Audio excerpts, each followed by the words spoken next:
Antes de las noticias les decíamos crisis griega, elecciones en Francia, matizado por supuesto, pero esta crisis no es solamente de estos dos países, toda la cuestión del euro, la construcción de un estado de bienestar en Europa es casi como un pilar fundante después de la Segunda Guerra Mundial. Vamos a ver un informe especial que le preparamos y después vemos un poquito más de la actualidad.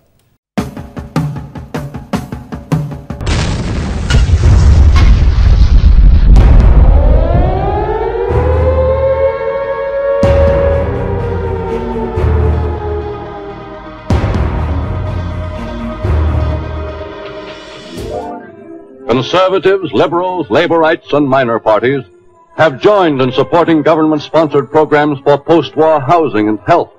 Today, even our children are being encouraged to take an active and critical interest in planning the reconstruction of the towns and cities in which they live. That freedom from want can best be achieved through cooperation of the state with the individual. El Estado de Bienestar Europeo hablaba de un mecanismo social de redistribución que era parte característica de lo que uno podría llamar el modelo del capitalismo europeo. Era la Europa de las clases dominantes temerosas frente a sindicatos muy importantes, frente a organizaciones contestatarias, socialistas, anticapitalistas, que crearon un temor entre los poderosos y los obligaron, después de la guerra, a otorgar concesiones sociales de enorme envergadura. Aparece una necesidad muy grande en los estados que sobreviven maltrechos a la guerra de limitar este conflicto social y por lo tanto ir hacia grandes formas de pacto social estratégico. Durante décadas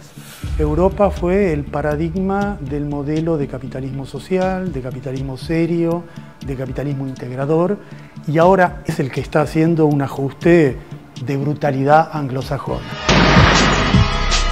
In the streets of Europe, it's been open warfare over welfare. With wealthy European nations edging closer to the brink of insolvency, governments are forced to cut lavish welfare benefits that Europeans still believe are their birthright. El paquete incluye un aumento del 1,6% del IVA, un impuesto a las transacciones financieras, el fin oficial de la jornada laboral de 35 horas. Pasos Coelho se ha estrenado en el gobierno portugués dando malas noticias. El fisco se quedará con la mitad de la paga extra de Navidad. Los trabajadores del sector público se jubilarán más tarde y pagarán más por tener unas pensiones mejores que en el sector privado. El gobierno alemán ya está manos a la obra en su propósito de reducir el déficit. En lo que se refiere a los empleados públicos, serán 10.000 funcionarios los afectados por el ajuste.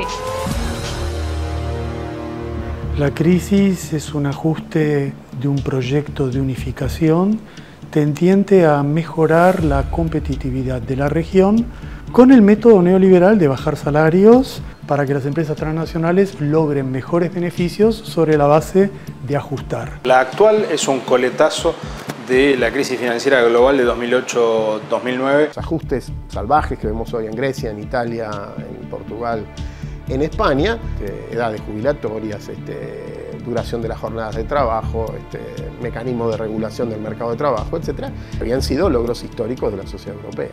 Es una crisis que apunta a destruir el estado de bienestar europeo construido en la posguerra y que tiene un alcance dramático si vemos lo que ocurre con un jubilado griego que se suicida, con mendigos en las calles de Atenas y un nivel de desempleo, precarización laboral y pobreza nunca vistas en las últimas décadas en Europa. Se hace prácticamente inevitable que los estados nacionales, si pretenden seguir dentro del sistema monetario europeo, no tengan otro menú a la mano que no sea el menú del ajuste. Es una crisis que es enfrentada con ajustes que genera más ajustes, ¿no? El círculo vicioso que conocimos tan bien en la Argentina en la década del 90.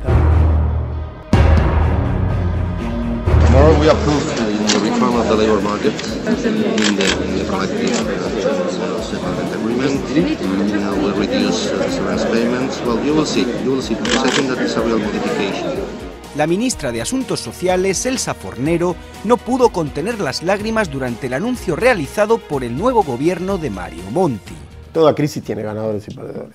Cuando uno ve cuál es el tipo de ajustes que se producen, que básicamente caen sobre los salarios, sobre las condiciones de trabajo, ahí es donde aparecen quiénes son los perdedores de la crisis en la actual coyuntura, ¿no? Cuando uno escucha o ve un titular que dice lograron salvar a Grecia, lograron salvar a Portugal, no al pueblo griego, no al pueblo portugués, socorrieron a los bancos, que son los que efectivamente están en peligro en esta crisis. El sistema financiero es el que está siendo en este momento salvado desde distintas perspectivas.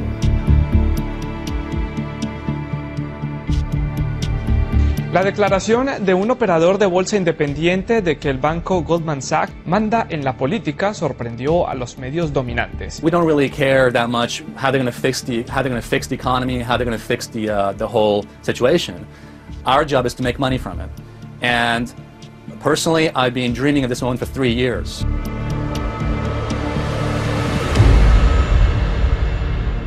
Yo creo que no hay una salida de la crisis a corto plazo. Recortar la seguridad social, aumentar la edad jubilatoria y generar un mercado flexible de precarización laboral. Bueno, esa no es la Europa que conocimos, pero esta es la Europa que se viene si continúa este plan de ajuste. Yo creo que la solución de lo que hoy llamamos la crisis europea es una reconstrucción del Pacto Social Europeo. El sistema financiero internacional, los organismos, son parte constitutiva de la crisis. No solo no han sabido preverla, sino que en cierto sentido la han provocado. Y ahora están administrándola.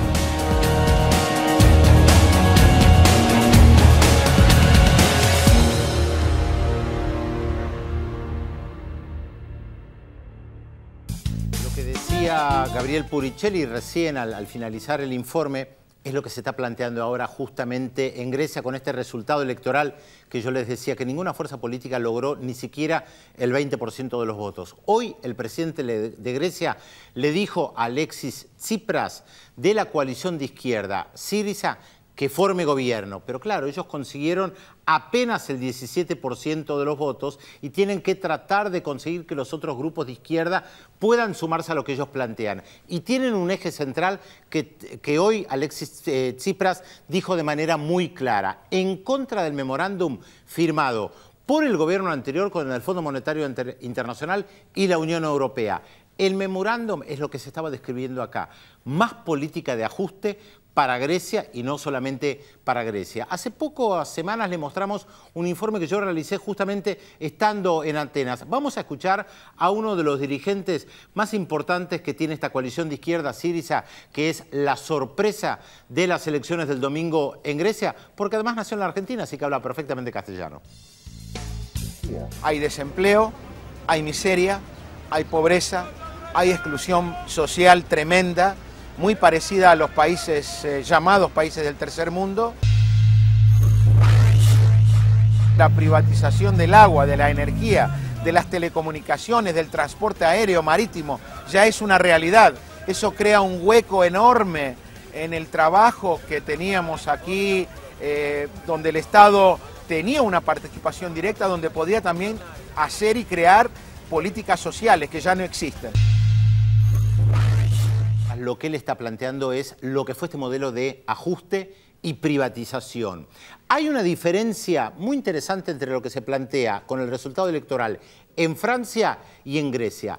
En Francia, Hollande, el nuevo presidente, todavía no queda muy claro si está dispuesto a romper con esto que los franceses denominan austeridad, los planes de ajuste, diríamos nosotros. En Grecia, por lo menos la formación de izquierda, que ahora está encomendada para formar gobierno, que difícilmente lo logre y probablemente vayan a nuevas elecciones, plantea que hay que romper con el Fondo Monetario Internacional y la Unión Europea con su pedido. Pero claro, hay un problema muy complejo. Esto implica romper con el euro, salirse de la eurozona. Estos son uno de los temas que se están planteando ahora en Grecia como un gran signo de pregunta. Y otra gran diferencia. En Grecia, cuando miran para buscar alternativas políticas, miran hacia América Latina. Miran mucho el tema de la deuda en Ecuador. Por ejemplo, Syriza, esta coalición de izquierda, está planteando que hay que renegociar la deuda y hay que estudiar a ver qué pasó con la deuda externa de Grecia. Miran lo que pasó en Argentina, miran lo que está pasando en Bolivia, en Venezuela, en Brasil, en esta corriente tan heterogénea progresista de América Latina. Por supuesto que hay múltiples diferencias entre Grecia y América Latina, pero las políticas de ajuste que se llevaron adelante, como bien se decía en el informe, son muy parecidas en la profundidad, en la magnitud y en el programa principalmente con lo que se aplicó en América Latina en la década del 90. Vamos a ir a una tanda y después estamos con Martín Sabatella aquí en El Destape.